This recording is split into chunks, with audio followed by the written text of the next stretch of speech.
नमस्कार दोस्तों, मैं रित कुमार आप सभी को स्वागत करता हूँ न्यूट्रिशन पे। आज हम पढ़ेंगे 8 अक्टूबर से 14 अक्टूबर तक के वीकली करंट अफेयर्स, जो आपके सभी एग्जाम के लिए बहुत ही महत्वपूर्ण है। इसलिए आपने हमारे चैनल को अभी तक सब्सक्राइब नहीं करा है तो चैनल सब्सक्राइब करें, साथ ही बेल आइकन जरूर दबाएं जिससे कि आपको हमारी वीडियोस की नोटिफिकेशन मिलती रहे। ठीक, तो चलिए शुरू करते हैं।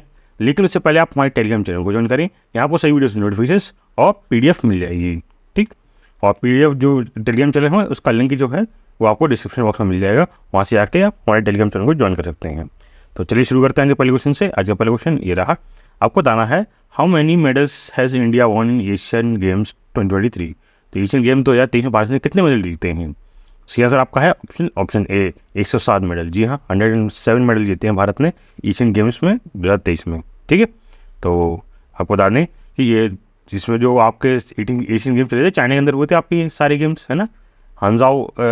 हांगजू जगह थी चाइना के अंदर, वहाँ पे एशियन गेम्स हुए थे 23 सितंबर से लेकर आपके 8 अक्टूबर तक हुए थे अभी। और इसमें भारत की तरफ से इसमें टोटल 45 ओलंपिक स्पोर्ट्स और 61 डिसिप्लिन्स और लोगों ने मतलब 45 देशों ने सॉरी 61 जो आपके विषय होते हैं टॉपिक्स होते हैं उन पे जाके आपका ये कॉन्सर्ट हुआ था। और इसमें लगभग 11,000 लोगों ने पार्टिसिपेट करा था 45 कंट्रीज से। ठीक है, और वहीं आपको दिखा दें इसमें चाइना नंबर 1 पे रहता है, इसने टोटल 383 मेडल जीते थे। जापान नंबर 2 पे, इसने 188। और क्या नाम साउथ कोरिया नंबर 3 पे रहा है 197। और 4th नंबर पे भारत रहा है, हमारा प्यारा भारत 107 पे।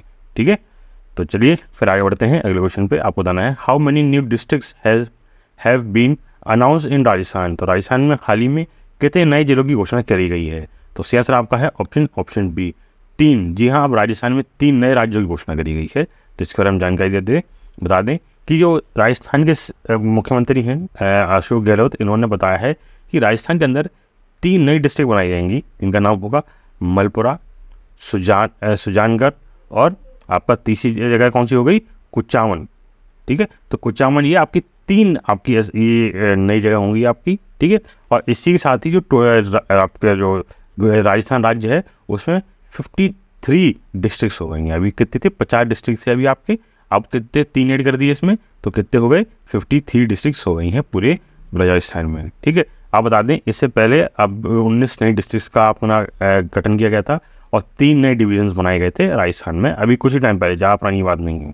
ठीक है, तो वहीं आपको बता दें अब इसके साथ ही क्या है, जो राजस्थान की असेंबली है उसमें लगभग 200 सीटें हैं, सीटों की बात कर रहे हैं उसमें। और राज्यसभा में कितनी सीटें हैं राजस्थान की? 10 सीटें हैं। और लोकसभा में 25 सीटें हैं राजस्थान की। चलिए फिर आगे बढ़ते हैं अगले क्वेश्चन पे। आपको बताना है who has been awarded the Spinoza award. तो स्पिनोजा पुरस्कार से किस सम्मानित किया गया है?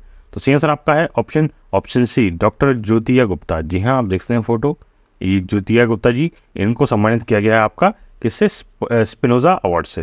तो इसके बारे में मुझे जानकारी दे दें कि इंडियन ऑरिजिन एक प्रोफेसर हैं डॉक्टर ज्योतिया गुप्ता जी, इनको सम्मानित किया गया है स्पिनोजा पुरस्कार से। किसके द्वारा? नीदरलैंड में। ठीक है, ये सम्मान दिया गया उनको। और बता दें ये अवार्ड दिया गया है, उनका आउटस्टैंडिंग वर्क किया है किस फील्ड में? क्लाइमेट चेंज के मामले में उन्होंने अच्छा काम किया है, या कहते हैं जलवायु परिवर्तन के क्षेत्र में उन्होंने बहुत अच्छा काम किया है, इसलिए उनको इस अवार्ड दिया गया है। और ये अवार्ड दिया गया है नीदरलैंड के जो मिनिस्टर हैं of education and cultural Robert Dijkgraaf. जी हाँ, जो रॉबर्ट डिजग्राफ हैं, अब ये मिनिस्टर हैं किसके? नीदरलैंड में।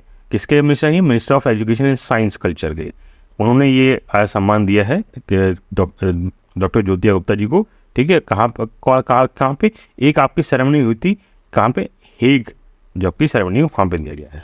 ठीक, चलिए फिर आगे बढ़ते हैं और बताते हैं कि जो आपका ये स्पिनोजा अवार्ड है ये डच रिसर्च काउंसिल द्वारा आपका क्या नाम है प्रदान किया जाता है।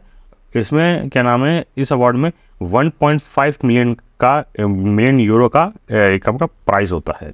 ठीक है, और आपको बता दें स्पिनोजा प्राइज़ है ये 1995 में शुरू करे गए थे। ठीक है, और ये कई क्षेत्रों में आपका ये दिया जाता है जिस सेक्टर में आप बहुत अच्छा काम करते हैं उसके लिए।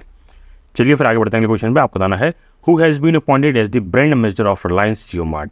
तो रिलायंस जियो मार्ट के ब्रांड एम्बेसडर किसे नियुक्त किया गया है? तो सही आंसर आपका है ऑप्शन सी महेंद्र सिंह धोनी। जी हाँ, MS धोनी को आपको MS धोनी को क्या अपॉइंट किया गया है? ब्रांड एम्बेसडर अपॉइंट किया गया है जियो मार्ट का। चलिए फिर आगे बढ़ते हैं अगले क्वेश्चन पे। आपको बताना है who has launch the Sangam REC app mobile app. तो सुगम REC मोबाइल ऐप किसने लॉन्च किया है? तो सही आंसर आपका है ऑप्शन डी, REC लिमिटेड। जी हाँ, आपका जो REC लिमिटेड है इसके द्वारा ये ऐप लॉन्च किया गया है। तो इसके बारे में जानकारी दें। REC लिमिटेड जो कि एक नॉन बैंकिंग फाइनेंशियल कंपनी है जो कि काम करती है किसमें? पावर सेक्टर फाइनेंसिंग में काम करती है और power sector financing and development के अंदर काम करती है। इन्होंने क्या करा है, एक सुंगम REC ऐप लॉन्च किया है। ठीक है, इनका मेन आपका बता दें, एक ऐप का विशेष रूप पे यूज़ किया जाएगा जो REC 54 capital gain tax exemption bond होते हैं ना आपके, एक तरह से बॉन्ड जो होते हैं, जो उनके जो REC के जो 54 कैपिटल गेन ना, ये बॉन्ड होते हैं आपके। ठीक है, ये बॉन्ड नाम है, बॉन्ड क्या होता है, एक तरह से कुछ क्वांटिटी होती है जो सरकार की तरफ से दिया जाता है, या पर आपको टैक्स की छूट देने के लिए आपको दिया जाता है, उसे बॉन्ड कहते हैं। वो बॉन्ड को ये छूट देने के लिए इस ऐप का इस्तेमाल किया जाएगा, जिसके तहत क्या है, आप उसकी ज़रूरत के हिसाब से उसको यूज़ कर सकें, इस हिसाब से इसको डिज़ाइन किया गया है। ठीक है, आपको पता है सुंगम जो इसका मेन ऐप है, इसका मेन ऐप है कि जो इन्वेस्टमेंट प्रोसेस है और इसको और अच्छा करना। ठीक है, जो लोग इस पर नए आ रहे हैं उनको एक्सपीरियंस को और अच्छा करना, ये इसका मोटिव है। चलिए फिर आगे बढ़ते हैं क्वेश्चन पे। अब बताना है who will become the India's first wetland city. तो भारत का पहला वेटलैंड शहर कौन बनेगा? तो सही आंसर आपका है ऑप्शन बी, उदयपुर। जी हाँ, उदयपुर आपका भारत का पहला वेटलैंड सिटी बनेगा। तैयार किया, बहुत इंपॉर्टेंट क्वेश्चन है ये। तो इसके बारे में बता दें कि राजस्थान का सरकार ने कोलैबोरेशन करी किसके साथ? इन्वायरमेंट एंड फॉरेस्ट डिपार्टमेंट के साथ मिलके बताया है कि जो उदयपुर है इसको फर्स्ट वेटलैंड सिटी का दर्जा देंगे। ठीक है, आपको बता दें उदयपुर है वो सराउंड घिरा हुआ है 5 झीलों से। तो 5 झीलों से आपका ये घिरा हुआ है, और कौन कौन सी है वो है पिचोला, फतेह सागर, रंग सागर, स्वरूप सागर और दूतलई। ठीक है, इन 5 आपका जो क्या नाम है लेक जो है या कहते हैं झीलें हैं, इनसे आपका ये घिरा हुआ है उदयपुर शहर। भैया बता दें जो प्रपोजल है वो दे रखा है किसके लिए? भोपाल के लिए दे रखा है। भोपाल के लिए प्रपोजल दे रखा है कि भोपाल को भी एक वेटलैंड बनाया जाए। उसके लिए क्या है, अभी घोषणा करना प्रस्ताव भेजा है पर अभी हुआ नहीं है। ठीक है, वहीं आपको बता दें declaring a wetland city help to conservation of water resources. तो जो वेटलैंड सिटी को अगर किसी को वेटलैंड सिटी का दर्जा दिया जाता है तो इसका मतलब है वहाँ पे जो जल स्रोत हैं आपके उनको संरक्षण करने में मदद मिलती है। ठीक है, वहीं आपको चलिए फिर आगे बढ़ते हैं अगले क्वेश्चन पे। आपको बताना है Claudia Golden has won the Nobel prize in economics, she belongs to which country. आपको बता दें क्लाउडिया गोल्डन है, उनको अर्थशास्त्र में 2023 का नोबेल पुरस्कार दिया गया है। तो बताइए वो किस देश से हैं? तो सही आंसर आपका है ऑप्शन ए, अमेरिका से। जी हाँ, अमेरिका से संबंधित है क्लाउडिया गोल्डन। ये इनको क्या है नोबेल इकोनॉमिक का नोबेल प्राइज मिला है इकोनॉमिक के अंदर। ठीक है, तो इनके बारे बता दें जो क्लाउडिया गोल्डन है वो यूनाइटेड स्टेट्स से हैं जिन्होंने जीता है नोबेल प्राइज इन इकोनॉमिक्स। वहीं आपको बता दें ये इनको सम्मान दिया गया है इनका जो वर्क है किसका? Work of women in the market and there contribution. तो वुमेन जो होती हैं, उन महिलाएं हैं, उनका क्या कितना काम है मार्केट के अंदर और कितना कंट्रीब्यूशन है, उनके ऊपर बहुत अच्छे से इन्होंने एक्सप्लेन किया है, इसलिए इनको ये अवार्ड दिया गया है। ठीक है, आप बता दें इनकी जो रिसर्च है उनके बेस से बताया गया है कि जो वुमेन है उनके हिसाब से जो लेबर मार्केट है और जो अर्निंग है वो काफ़ी फ़र्क आता है एज़ कम्पेयर टू मेन में। ठीक, चलिए फिर आगे बढ़ते हैं और बताते हैं इसी बारे में। 1968 में आपके स्वेरिज रिस्क बैंक है ना, रिक्स बैंक जो है, जो कि स्वीडन की सेंट्रल बैंक है, इसने एस्टेब्लिश किया था आपका prize in economics in science in the memory of Alfred Nobel. तो एल्फ्रेड नोबेल की याद में आपका ये प्राइज शुरू किया गया था इकोनॉमिक्स के अंदर। और ये पहली बार तो 1968 में इसको पहली बार बनाया गया था, पर पहली बार ये पुरस्कार दिया गया था 1969 में दिया गया था। वहीं बता दें भारत की तरफ से आत्मार्य सेन जो है इनको सम्मानित किया गया था 1988 में आपका इकोनॉमिक में। ठीक, चलिए फिर आगे बढ़ते हैं अगले क्वेश्चन में। आपको बताना है subsidy scheme for widows has been launched by which state. तो विधवाओं के लिए जो सब्सिडी योजना किस राज्य ने द्वारा शुरू की गई है? तो सही आंसर आपका है ऑप्शन डी, हरियाणा, जी हाँ, हरियाणा राज्य ने आपका विधवाएं जो महिलाएं हैं उनके लिए एक सब्सिडी स्कीम शुरू करी है। तो उसके बारे में जानकारी दे दें। हरियाणा सरकार ने लॉन्च किया है सब्सिडी स्कीम फॉर विडोज़ के लिए। इसके तहत क्या है, जो भी हरियाणा सरकार राज्य की जो महिलाएं हैं जिनका डिवोर्स हो चुका है या क्या नाम वो अलग रह रही हैं, उनको क्या है सेल्फ रिलायंट बनाने के लिए, आत्मनिर्भर बनाने के लिए। और यहाँ बताए रखें, यहाँ पे जो महिला की बात हो रही है रूरल और अर्बन दोनों एरिया की बात हो रही है, मतलब गांव और शहरी दोनों इलाकों की बात हो रही। वहाँ पे उनको क्या है सेल्फ रिलायंट आत्मनिर्भर बनाने के लिए ये योजना शुरू की गई है। बता दें इस योजना के तहत क्या होगा, महिलाओं को लोन प्रोवाइड किया जाएगा और अब तक बताया जा रहा है कि 638.68 लाख लोग का लाख रुपयों का लोन प्रोवाइड करा चुकी है सरकार 256 विडोज़ को। ठीक है, वही बता दें इसके तहत जो स्कीम है इसके तहत 3 लाख रुपए तक का आपको लोन दिया जा सकता है जो विधवा महिलाएं हैं उनको उनके बैंक अकाउंट में। ठीक है, चलिए फिर आगे बढ़ते हैं क्वेश्चन पे। आपको बताना है where will the mega defence event east tech 2023 be held. तो मेगा डिफेंस ईस्ट टेक 2023 कहाँ आयोजित किया जाएगा? तो सही आंसर आपका है ऑप्शन सी, गुवाहाटी के अंदर ये आयोजित किया जाएगा। तो इसके बारे में बता दें कि जो ईस्टर्न कमांड है इंडियन आर्मी की, उसने ऑर्गेनाइज किया है ईस्ट टेक 2023। ठीक है, डिफरेंट टेक्नोलॉजीज को दिखाने के लिए। ठीक है, और बता दें जो ये इवेंट है गुवाहाटी के अंदर आपका हुआ था 10 अक्टूबर से 11 अक्टूबर के बीच में, और ये अपने आप में एक ऐसा इवेंट है जो असम होस्ट कर रहा है एंटायर नॉर्थ ईस्ट रीजन के अंदर। ठीक, आपको बता दें इसका जो गेल है वो मोटिव है, इसका मोटिव ये कह देंगे गोल जो है इसका गोल है identify the cutting edge technologies, मतलब अत्याधुनिक तकनीकों की पहचान करना इसका मोटिव है। और इसका ऑब्जेक्टिव है to provide platform to startups and people associated with defence industry from Assam. तो जो असम में जो लोग डिफेंस इंडस्ट्रीज़ में या कोई स्टार्टअप्स में स्टार्टअप करना चाहता है उसको बढ़ावा देने के लिए ये आपका ईस्ट टेक 2023 ऑर्गेनाइज किया गया है। ठीक है, चलिए फिर आगे बढ़ते हैं अगले क्वेश्चन पे। आपको बताना है इंडिया विल लॉन्च मनुका service to which country from Nagapatti. तो भारत नागापट्टी से किस देश के लिए मनुका सेवा शुरू करेगी? तो सही आंसर आपका है ऑप्शन सी, आपका श्रीलंका के साथ। ठीक है, श्रीलंका के साथ हम ये शुरू करेंगे। ठीक, तो इसके बारे में जानकारी दे दें कि इंडिया स्टार्ट करेगा एक mechanized ferry service. Ferry service होती है आपका कहते हैं कि नौका सर्विस शुरू करेगी श्रीलंका के अंदर।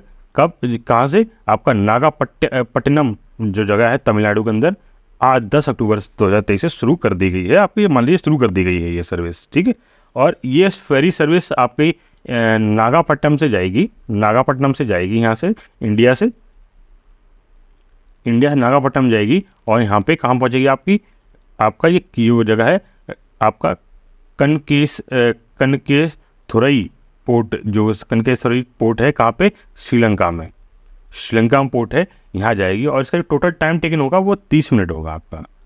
ठीक है, 30 मिनट्स होगा आपका, टोटल 30 मिनट्स लगेंगे ट्रैवल करने के अंदर। ठीक है, इसको स्टार्ट करने के लिए, सर्विस को स्टार्ट करने के लिए हम भारत सरकार ने, केंद्र सरकार है उसने नागापट्टिनम पोर्ट को लगभग 3 करोड़ रुपए दिए, किस पे खर्च किए वो।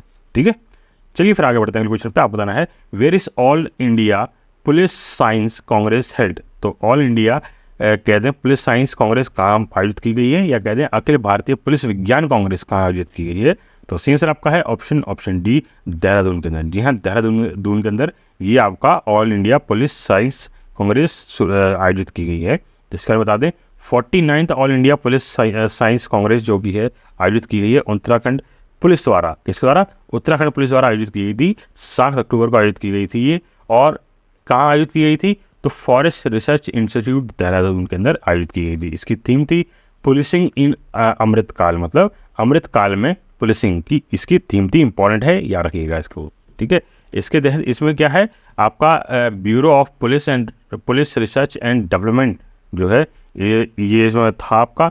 और इन्होंने क्या है कि मतलब एक तरह से सालाना आयोजित करने वाला ये प्लेटफॉर्म बना है, जिसमें क्या है आपको देखा जाता है, डिस्कस करा जाता है कि किस तरह से हम पुलिस को और अच्छे से मॉडिफाई कर सकें और कैसे अच्छे से काम कर सकें, उस पर चर्चा की जाती है। चलिए फिर आगे बढ़ते हैं क्वेश्चन पे। अब आपको बताना है Rozgar Prayag portal has been launch in which state? तो रोजगार प्रयाग पोर्टल किस राज्य में लॉन्च किया गया है? तो सही आंसर आपका है ऑप्शन ए, उत्तराखंड के अंदर ये लॉन्च किया गया है। तो इसके बारे में बता दें, उत्तराखंड के मुख्यमंत्री पुष्कर सिंह धामी, जो कि उन्होंने रोजगार प्रयाग पोर्टल लॉन्च किया है एम्प्लॉयमेंट अपॉर्चुनिटीज़ को देने के लिए। कहाँ पे? उनके जो यूथ है उसको देने के लिए उस राज्य के अंदर। आपको बता दें, रोजगार प्रयाग पोर्टल जो है इससे सिंपली एक एप्लीकेशन प्रोसेस है जिसके तहत क्या है, सरकार आपको गवर्नमेंट पोस्ट की जानकारी देगी। यहाँ बता दें, इसी के तहत ये युवा उत्तराखंड ऐप भी लॉन्च किया गया है गवर्नमेंट स्कीम और उसके बारे में जानकारी देने के लिए यहाँ के युवाओं हैं उनको। ठीक, चलिए फिर आगे बढ़ते हैं क्वेश्चन पे। आपको बताना है which country has become the president of Indian Ocean Rim Association? तो IORA के अध्यक्ष कौन बन गए हैं? तो सही आंसर आपका है ऑप्शन बी, श्रीलंका। जी हाँ, जो रिम कहते हैं इंडियन ओशियन रिम एसोसिएशन है, इसके प्रेसिडेंट बन गई है श्रीलंका इस टाइम। ठीक है, तो इसके बारे में बता दें, Sri Lanka has become the president of Indian Ocean Rim Association. Sri Lanka जो पोजीशन है लगभग 3 साल अगले आने वाले 2 साल तक ये होल्ड करेगा। ठीक है, और इंडियन ओशियन रिम एसोसिएशन है, ये एक इंटर गवर्नमेंटल ऑर्गेनाइजेशन है जिसमें 23 मेंबर्स कंट्रीज हैं, 11 डायलॉग पार्टनर्स हैं। कहाँ से? Africa, West Asia, South Asia, South East Asia और ओशियाना, यहाँ से आपके लोग आए हैं, इसमें पार्टिसिपेट करते हैं। और इसकी स्थापना 1997 में करी गई थी। किसके लिए? Promote regional corporation and development, मतलब क्षेत्रीय सहयोग और विकास के लिए, वो विकास को बढ़ावा देने के लिए इसकी स्थापना की गई थी 1997 में। चलिए फिर आगे बढ़ते हैं क्वेश्चन पे। आपको बताना है दी 2023 international conference on climate change has chaired by which country? तो जलवायु परिवर्तन 2023 पर अंतर्राष्ट्रीय सम्मेलन की अध्यक्षता कौन देश करेगा? तो सही आंसर आपका है ऑप्शन सी, UAE, संयुक्त अरब अमीरात इसकी आपकी आयोजित करेगा ये आपका conference, international conference on climate. ठीक है, तो उसके बारे में बता दें कि यूनाइटेड अरब अमीरात जो कि चेयरिंग करेगा, मतलब अध्यक्ष रहेगा इसका 2023, या कहते हैं होस्टिंग कंट्री रहेगी 2023 international conference on climate change and nuclear energy, जो कि आपका 9 अक्टूबर से 13 अक्टूबर तक चला था। ठीक है, आपको बता दें इस कॉन्फ्रेंस का मेन एम था कि एक प्लेटफॉर्म प्रोवाइड करना जिन मेंबर कंट्रीज़ को, जिससे क्या है वो अपनी जो इन्फॉर्मेशन है रिलेटेड न्यूक्लियर एनर्जी वो एक दूसरे को एक्सचेंज कर सकें। ठीक है, UAE विल होस्ट COP28, तो COP28 भी होस्ट करेगा UAE। कहाँ पे? एट दुबई एक्सपो सिटी में। कब? 30 नवंबर से 12 दिसंबर 2023 तक। ठीक है, चलिए फिर आगे बढ़ते हैं। इसके बारे में बताते हैं कि इंटरनेशनल एटॉमिक एनर्जी एजेंसी कौन है, IAEA कौन है? तो बता दें, ये जो इंटरनेशनल एटॉमिक एनर्जी एजेंसी है, इसकी स्थापना 29 जुलाई 1957 में करी गई थी। इसका हेडक्वार्टर वियना ऑस्ट्रिया में है और ये एक ऑटोनॉमस वर्ल्ड बॉडी है। ठीक है, अपने आप काम करने वाली बॉडी है। इसका ऑब्जेक्टिव है to ensure peaceful use of nuclear energy in the world. तो क्या ना, जो न्यूक्लियर एनर्जी है इसका यूज़ आपका क्या नाम है, शांतिपूर्वक होना चाहिए, इसका ये ध्यान रखता है।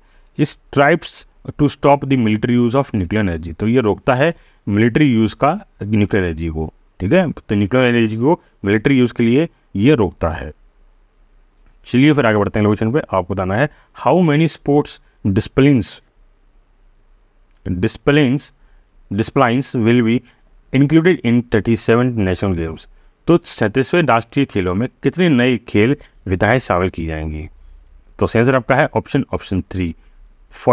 बी 43 आपकी इसमें ऐड किए जाएंगे। ठीक है, नेशनल गेम्स में, जो कि कहाँ पे होंगे? आपके गोवा के अंदर होंगे। तो आपको बता दें जो 37th एडिशन होगा नेशनल गेम्स का, ये आपका शेड्यूल कर दिया गया है गोवा के अंदर।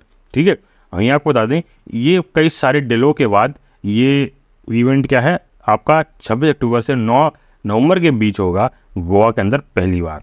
ठीक है, चलिए फिर आगे बढ़ते हैं क्वेश्चन पे। आपको बताना है लेक लड़की, है ना, लेक लड़की, ये कह रहे हैं प्यारी लड़की स्कीम कहाँ has been launch in which state? तो लेक लड़की या कहते हैं प्यारी लड़की योजना किस राज्य में शुरू की गई है? तो सही आंसर आपका है ऑप्शन ए, महाराष्ट्र के अंदर शुरू गई है। इसके बारे में जानकारी देते हैं कि इसकी जो लेक लड़की है इसके स्कीम के तहत क्या होगा, जो फैमिली है जिनके घर में लड़कियों का जन्म होगा तब उनको 5,000 रुपये दिए जाएंगे, जन्म के तुरंत बाद 5,000 रुपये दिए जाएंगे। फिर वो जो लड़की आपकी क्लास 1 में आएगी तो उसको 6,000 रुपये और दिए जाएंगे। और फिर जब वो क्लास 6 में आएगी तब 7,000 रुपये दिए जाएंगे। और जब वो क्लास 11th में आएगी तब उसे 8,000 रुपये दिए जाएंगे। और जब वो 18 साल कंप्लीट कर लेगी तब 75,000 रुपीज़ दिए जाएंगे उस फैमिली को, उस लड़की के लिए। ठीक है, तो ये पूरी स्कीम से ऐड कर लो। देखो ऐड करो कौन कौन से हो गए। 5,000 रुपये ये दिए गए जब वो जन्म हुआ तब। ठीक है, 6,000 रुपये दिए गए जब वो आपकी पहली क्लास में आई। 7,000 रुपये दिए गए जब वो आपकी छठी क्लास में पहुंची। और 8,000 रुपये दिए गए कब, जब वो 11th क्लास में पहुंची। और 75,000 रुपये दिए गए कब, जब वो आपकी 18 साल की हो गई। ठीक है, तो आप इसे ऐड करोगे तो देखोगे कि 11, 18, 18, 26, 26 और 31, तो क्या लगभग 1,03,000 रुपये सरकार देगी पर बच्चे के ऊपर। ठीक है, और ये रखिएगा ये हर किसी पर नहीं होगा। जो लड़कियां आपकी क्या नाम है 18, और साथ में ये रखेंगे आपसे on completion of 18 year the girl child will be given total benefit of 1.01 lakh. तो 18 साल पूर्ण होने के बाद लगभग 1,10,000 करीब या 1,000 रुपये की लाभ दिया जाएगा उस लड़की को। ठीक है, तो जैसे मैंने वही कैलकुलेट करके बताया आपको। वहीं आपको बता दें इसमें वही जो फैमिलीज आपको अप्लाई करती हैं जिनकी एनुअल इनकम 1,00,000 रुपये से कम होती है। तो सब नहीं अप्लाई करेंगे। जिनकी जो फैमिली है जिनकी सालाना आय 1,00,000 रुपये से कम है या 1,00,000 रुपये है, उनको इस योजना में रखा जाएगा। ठीक है, और आपको बता दें ये जो स्कीम होगी उन पे लागू होगी जिन लड़कियों का जन्म 1 अप्रैल 2023 के बाद हुआ है। उससे पहले वाली लड़कियों पर यह स्कीम लागू नहीं हुई है। चलिए फिर आगे बढ़ते हैं। क्वेश्चन पे आपको बताना है who has become the new president of association of mutual funds in India. तो भारत में एसोसिएशन ऑफ म्यूचुअल फंड के नए अध्यक्ष कौन बने हैं? तो सही आंसर आपका है ऑप्शन ए नवनीत मुनोत। ठीक है, मुनोत कहते हैं। तो यह फोटो है उनका, ये बन गए हैं आपके प्रेसिडेंट बन गए हैं association of mutual funds in India. तो आपको बता दें जो म्यूचुअल फंड AMFI से शॉर्ट में कहते हैं, इसको फाउंड किया गया था 22 अगस्त 1995 में। और इसके जो करंट CEO है वो N वेंकटेश जो कि है अभी भी। ठीक है, ये 2017 से लगता है अभी भी है। और इसका हेडक्वार्टर कहाँ पे, मुंबई के अंदर है। ठीक, चलिए फिर आगे बढ़ते हैं। क्वेश्चन पे आपको बताना है where will the parliamentary speaker summit P20 be held. तो आपको आपको बताना है कि संसदीय अध्यक्षों का शिखर सम्मेलन P20 कहाँ आयोजित किया गया है।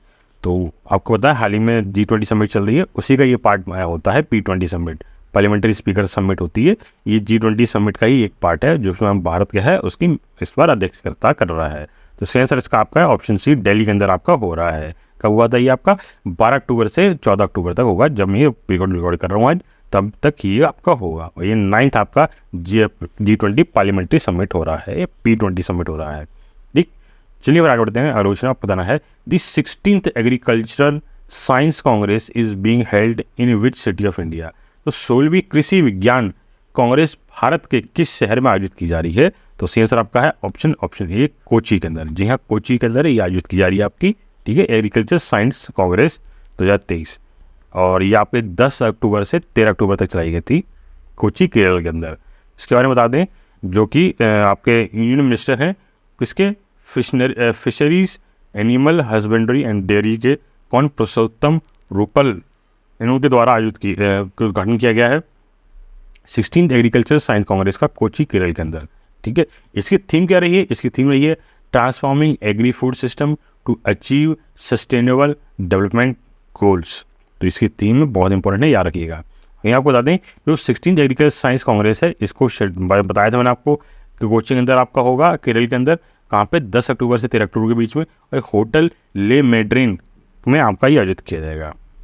चलिए और बता दें इसका जो एम है, इसको बताना, इसका जो एम है वो एम है आपका कि सबको एक साथ लेके आना। और जो कि बात करेंगे कैसे, कौन कौन, agriculture economics scientist, policy makers, farmers और एंटरप्रेन्योर्स, इन सबको क्या इकट्ठा करके एक साथ मिलकर बात करने के लिए इसको मेन एम है इसका रखा गया है यहाँ पे। आपको बता दें ये पहला इवेंट जो है आपका, पहली बार ऐसा हुआ है कि ये इवेंट आपका केरल के अंदर होस्ट किया जा रहा है। आपको बता दें national agency of agriculture science, इस जो national agency of agriculture science है ये ऑर्गेनाइज कर रही है 16th एग्रीकल्चर साइंस कांग्रेस को। आपको बता दें national academy of agriculture science है, इसको इसकी स्थापना जो है जनवरी 5 जून 1990 को करी गई थी। ठीक, चलिए फिर आगे बढ़ते हैं। क्वेश्चन पर आपको बताना है Ganges dolphin has been declare as the aquatic animal of which state? तो गंगा डॉल्फिन को किस राज्य का जलीय जीव घोषित कर दिया गया है? तो सही आंसर आपका है ऑप्शन बी, उत्तर प्रदेश। जी हाँ, उत्तर प्रदेश का जो आप कहेंगे एक्वाटिक एनिमल जो हो गया या कहें जलीय जीव हो गया, उसको किसको बना दिया गया है? डॉल्फिन को बना दिया गया है।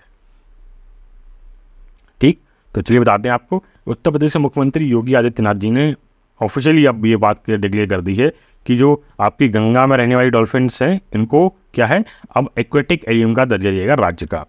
ठीक है, राज्य का ये एक्वेटिक एनिमल बन गई हैं, ये कहते हैं जलीय जो जानवर बन गया है। ठीक है, अब वहीं आपको बता दें, जो गंगा डॉल्फिन्स होती हैं ये आपके पाई जाती हैं गंगा, यमुना, चंबल, घाघरा, राप्ती और गेरुआ और ये सब नदियों में पाई जाती हैं उत्तर प्रदेश के अंदर। यहाँ पे आपकी डॉल्फिन्स पाई जाती हैं। आपको बता दें, जो डॉल्फिन्स होती हैं गैंगटिक डॉल्फिन्स होती हैं, वो क्लासिफाइड एज दी एंडेंजर्ड। इनको क्या है, विलुप्त की सूची की जो रेड लिस्ट है, किसके द्वारा? International union for conservation of nature, IUNC द्वारा रेड लिस्ट में डाल रखा है, क्योंकि ये लगभग इनकी बहुत ज़्यादा विलुप्त होने के कगार पे है, इसलिए वो। ठीक है, चलिए फिर आपको बता दें, जो गंगा डॉल्फिन्स है वो रिकॉग्नाइज किया गया था national aquatic animal government of India द्वारा। कब? 2009 में। तो 2009 में केंद्र सरकार द्वारा इसको नेशनल एनिमल बना दिया गया था, एक्वेटिक एनिमल बना दिया गया था। अब किसको? इसने उत्तर प्रदेश से बना दिया अपना। ठीक, वहीं आपको बता दें, जो इससे क्या है, जो हंटिंग ऑफ गैंगटिक डॉल्फिन्स है उसको क्या है, प्रोहिबिट कर दिया गया था। किसके तहत? Indian wild life protection act 1972 के तहत। आपको बता दें, विक्रमशिला गंगा डॉल्फिन सेंचुरी भी आप इसकी स्थापना करी गई थी। कहाँ पे? आपकी जो विक्रमशिला गंगा डॉल्फिन सेंचुरी है, इसकी स्थापना भी करी गई थी आपकी भागलपुर डिस्ट्रिक्ट, बिहार के अंदर। ठीक है, आपको बता दें, national mission for clean Ganga, इसको भी अक्टूबर 5 को हर साल आपका इसको अक्टूबर 5 में आपको ये शुरू की थी। 5 अक्टूबर को आपको मनाया जाता है ये, है ना। और इसी दिन को हम क्या मनाते हैं? हर साल आपका गंगा डॉल्फिन डे मनाते हैं। ठीक, चलिए फिर आगे बढ़ते हैं। क्वेश्चन पे आपको बताना है, which operation has India launch to evacuate Indians national from Israel Hamas conflict zone? तो आपको पता अभी हाल ही में इसराइल और हमास की जंग चल रही है। इस जंग के में भारतीय नागरिक जो कि इसराइल में फंसे हुए हैं, उनको निकालने के लिए किस ऑपरेशन को लॉन्च किया है? तो सही आंसर आपका है ऑप्शन ए, अजय जो मिशन है वो लॉन्च किया गया है हमारी केंद्र सरकार द्वारा, जिससे क्या है, हमारे जो लोग फंसे हुए हैं क्या नाम है इजराइल में, उनको बाहर निकाल सकेंगे। ठीक, चलिए फिर आगे बढ़ते हैं। क्वेश्चन पे आपको बताना है, the cabinet has approved the establishment of which autonomous body? तो कैबिनेट ने किस स्वतः निकाय को या ऑटोनोमस बॉडी की स्थापना करी है, मंजूरी दे दी है? तो सही आंसर आपका है option B, my young India. ठीक है, मेरे युवा भारत का, जो कि इसका नाम दिया गया है मेरा युवा भारत, इसकी आपकी मंजूरी दे दी है किसने? आपकी कैबिनेट ने। ठीक है, तो आपको बता दें, जो कैबिनेट है उसने अप्रूव कर दिया है एस्टेब्लिशमेंट ऑफ ऑटोनोमस बॉडी मेरा युवा भारत, इसकी शुरुआत कर दी है। आपको बता दें, इससे जो प्राइमरी ऑब्जेक्टिव होगा वो होगा कि एक प्लेटफॉर्म बनाना जहाँ पे सरकार की जितनी भी आपकी गवर्नमेंट है जो युवा हैं उनको डेवलप कर सकें। ठीक है, आपको बता दें, ये service as comprehensive enabling mechanism drive by technology for youth development. तो एक ऐसा प्रौद्योगिकी संचालित, मतलब एक ऐसा तंत्र काम करेगा जिसके तहत क्या है, जो युवा हैं उनको क्या है, विकास किया जाए, उनका विकास किया जाए। ठीक, चलिए और बता दें इसके बारे में। जो प्रोग्राम है इसका फोकस है कि government attention on youth lead development. तो जो युवाओं के नेतृत्व वाले विकास पर सरकार का फोकस करेगी ये आपकी कैबिनेट। ठीक है, हम बता दें, माई यूथ इंडिया, इसको लॉन्च किया जाएगा 31 अक्टूबर 2023 को राष्ट्रीय एकता दिवस के अवसर पर। ठीक है, याद रखिएगा 31 अक्टूबर को ही हम राष्ट्रीय एकता दिवस मनाते हैं। चलिए फिर आगे बढ़ते हैं। क्वेश्चन पे आपको बताना है, who has top the Forbes list India's 100 richest people? तो फोर्ब की भारत के 100 सबसे अमीर लोगों की सूची में शीर्ष स्थान किसको मिला है? तो सही आंसर आपका है ऑप्शन बी, मुकेश अंबानी। जी हाँ, मुकेश अंबानी को ये स्थान मिला है। पहले गौतम अडानी के पास था, अब गौतम अडानी को इन्होंने पछाड़ दिया है, अब मुकेश अंबानी बन गए हैं टॉप 100 रिचेस्ट पीपल में टॉप करने वाले। ठीक है, तो इसमें बता दें, फॉर्ब्स ने एक लिस्ट पब्लिश करी है जिसमें टॉप 100 रिचेस्ट पीपल की। ठीक है, उसमें रिलायंस इंडस्ट्री के चेयरमैन मुकेश अंबानी को क्या है, आपका फर्स्ट प्लेस रखा गया है। वहीं सेकंड प्लेस में आप कौन रहे हैं? गौतम अडानी हो गए हैं। ठीक, भैया बता दें, हुरून इंडिया रिच लिस्ट, अब ये भी आपकी हाल ही में लॉन्च करी गई है। इसमें मुकेश अंबानी को भी क्या है फर्स्ट पेज पर रखा गया है। ठीक, चलिए फिर आगे बढ़ते हैं। क्वेश्चन पर आपको बताना है who has become the national president of Indo American chamber of commerce. तो Indo American chamber of commerce के नए राष्ट्रीय अध्यक्ष कौन बने हैं? तो सही आंसर आपका है ऑप्शन ए, पंकज बोहरा बन गए हैं। ठीक, चलिए आपको बता दें जो पंकज बोहरा हैं उन्होंने वो एज्यूम कर लिया है चार्ज किसका, national president of Indo American chamber of commerce का। ठीक है, इसे IACC भी कहते हैं। आपको बता दें IACC ये प्रमोट करती है bilateral trade and investment between India and US। तो इंडिया और US के बीच में जो हमारे ट्रेड होते हैं उसको प्रमोट करती है। विद इसके 14 ऑफिस हैं भारत के अंदर और 27 और पार्टनर ऑर्गेनाइजेशन पार्टनर है US के अंदर। ठीक, मैं आपको बता दें US जो है वो एक इमर्जिंग लार्जेस्ट ट्रेडिंग पार्टनर बनता जा रहा है भारत का। ठीक, तो वहीं आपको चलिए आगे बढ़ते हैं क्वेश्चन पे। आपको बताना है where is 8th BRIC international competition conference being held. तो 8 ब्रिक्स अंतर्राष्ट्रीय प्रतिस्पर्धा सम्मेलन कहाँ आयोजित किया जा रहा है या किया गया है? तो सही आंसर आपका है ऑप्शन सी, न्यू दिल्ली के अंदर आपका आयोजित किया गया है आपका क्या 11 अक्टूबर से 13 अक्टूबर के बीच में। तो ये आपका रहेगा 3 दिन की 8th BRIC international competition conference थी, इसको आयोजित किया गया था। ठीक है, किसके द्वारा? कॉम्पिटिशन कमीशन ऑफ इंडिया द्वारा, CCI द्वारा आयोजित किया गया था। और ये कहा न्यू दिल्ली को आयोजित किया गया था 11 से 13 अक्टूबर के बीच में। और इसकी जो थीम थी वो थी आपकी new issues in competition law and policy, dimensions, perspectives and challenges. तो ये क्या है, इसकी थीम थी, इंपॉर्टेंट थी, याद रखिएगा। चलिए, what is the rank of India in global hunger index. तो ग्लोबल हंगर इंडेक्स में 2023 का इंडेक्स आया है, इसमें भारत की रैंक क्या रही है? तो सही आंसर आपका है ऑप्शन बी, 111 रैंक रही है भारत की इसके अंदर। ठीक है, तो आप बता दें ग्लोबल हंगर इंडेक्स में जो कि 2023 का आया है, इसमें भारत की रैंक लगभग 111 रही है आउट ऑफ 125। तो 125 देशों में से 111 रैंक रही है भारत की। पिछले साल ये रैंक 107 थी, जो कि गिर के अब कितनी हो गई है, 111 हो गई है। ठीक है, आपका ग्लोबल हंगर इंडेक्स है ये हर साल निकलने वाला एक हंगर लेवल क्या नाम है इंडेक्स है, जिसे आयरिस NGO द्वारा आपका निकाला जाता है वर्ल्ड वाइड। कहाँ पे, किसके द्वारा? German NGO Welt Hunger Hilfe. ठीक है, इसके द्वारा निकाला जा रहा है, हेल्फे लिखा जाए इसके द्वारा निकाला जाता है ये। ठीक, चलिए फिर आगे बढ़ते हैं क्वेश्चन पर। आपको बताना है who will be honoured with the Satyajit Ray excellence in film lifetime award. तो आपको बताया Satyajit Ray excellence in film lifetime award से किसे सम्मानित किया जाएगा? तो सही आंसर आपका है ऑप्शन डी, क्या माइकल डगलस। ठीक है, आप देखते हैं एक्टर हैं, हॉलीवुड एक्टर्स हैं, इनको सम्मानित किया जाएगा Satyajit Ray excellence in film lifetime award से। चलिए फिर आगे बढ़ते हैं। आगे क्वेश्चन में बताना है who has become the only Indian public sector enterprise to feature in Forbes world's best employer 2023 list. तो बताइए कि भारत की फोर्ब की अभी एक हाल ही में वर्ल्ड्स बेस्ट एम्प्लॉयर लिस्ट आई है, इसमें भारत की एकमात्र PUC ने जगह बनाई है, उसका नाम क्या है? तो सही आंसर आपका है ऑप्शन बी, NTPC। जी हाँ, NTPC ने ये क्या नाम है इसमें अपनी जगह बनाई है वर्ल्ड बेस्ट एम्प्लॉयर 2023 की लिस्ट में। तो इसको बता दें कि भारत की लार्जेस्ट आपकी एनर्जी कॉन्ग्लोमेरेट या कहते हैं कि सबसे बड़ी एकीकृत ऊर्जा समूह जिसे कहते हैं NTPC लिमिटेड है, इसको वर्ल्ड्स बेस्ट एम्प्लॉयर 2023 की लिस्ट में शामिल किया गया है। Forbes world best employer list जो कि लॉन्च करी गई थी 10 अक्टूबर को उसमें। ठीक है, चलिए फिर आगे बढ़ते हैं क्वेश्चन पर। आप बताना है new book the book of life my dance with Buddha for success was written by has been launched. तो मतलब क्या बताना है कि किसके द्वारा आपकी ये बुक लॉन्च करी गई है, किसका नाम क्या है? The book of life my dance with Buddha for success. तो ये बुक आपकी बनाई लॉन्च करी गई है ऑप्शन ए, विवेक अग्निहोत्री द्वारा। सीधा आप सकते हैं, फोटो है बुक का। ठीक, चलिए फिर आगे बढ़ते हैं क्वेश्चन में। आपको बताना है who has become the ambassador of Lawrence. तो लॉरेंस के राजदूत कौन बने? एम्बेसडर होता है राजदूत, या कहते हैं ब्रांड एम्बेसडर, कहते हैं ब्रांड एम्बेसडर भी कह सकते हैं इसको। ठीक है, तो सही आंसर आपका है ऑप्शन बी, नीरज चोपड़ा बन गए हैं। ठीक है, लॉरेंस के आपके ब्रांड एम्बेसडर कौन बन गए हैं? नीरज चोपड़ा बन गए हैं, जो कि जेवलिन थ्रोअर आपके या कहते हैं ओलंपिक गोल्ड मेडलिस्ट भी हैं चुके हैं ये। ठीक, चलिए फिर आज के लिए इतना रखते हैं। अगर आपको वीडियो अच्छा लगी हो तो वीडियो को लाइक करें, चैनल सब्सक्राइब करें, साथ ही हमारी वीडियो को शेयर जरूर करें जिससे कि ये बाकी लोगों के पास भी पहुँच सके। और हमें कमेंट करें और बताएं कि आपको वीडियो कैसी लगी हो। चलिए फिर आज के देखते हैं। जय हिंद।